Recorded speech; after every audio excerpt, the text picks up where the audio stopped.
Here's an extra. This comes up a lot in homeworks, again, stuff like that, and that's using random numbers while using arrays.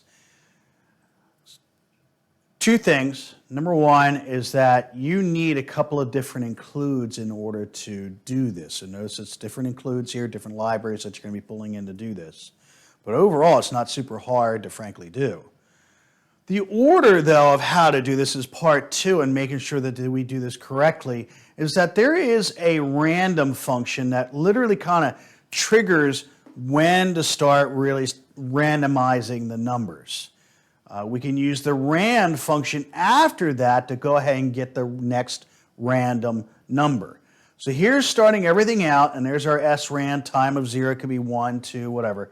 But here's starting things off. The seed is the item that's in the middle there, or that 0. We could, again, make it 1, make it 2, or something of that nature. There's our for loop that you and I know and love. Here it's going to pull a random number into R, and then go ahead and place that value inside of the array.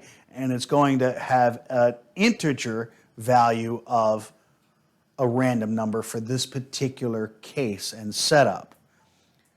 If you needed a ranged set of numbers, there's actually a really easy way. If you need it from 0 to 25, we use our modulus operator that we should have talked about in variables. That'll actually, whatever the number is, it's going to go ahead and then divide it by 26, and we get the remainder, which is going to be in between 0 and 25. So what is R really pulling?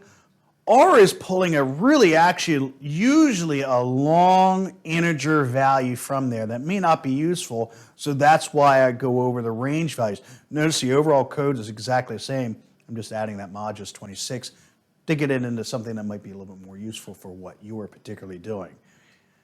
Again, notice the structure. I'm creating the array. I'm using that size thing. I'm setting up the for loops exactly the same. Inside the for loop's changing a little bit, but there's nothing crazy about it. But this is helping put all of those random values into a random sized array. I shouldn't say random, but that array of the size could be anything we want.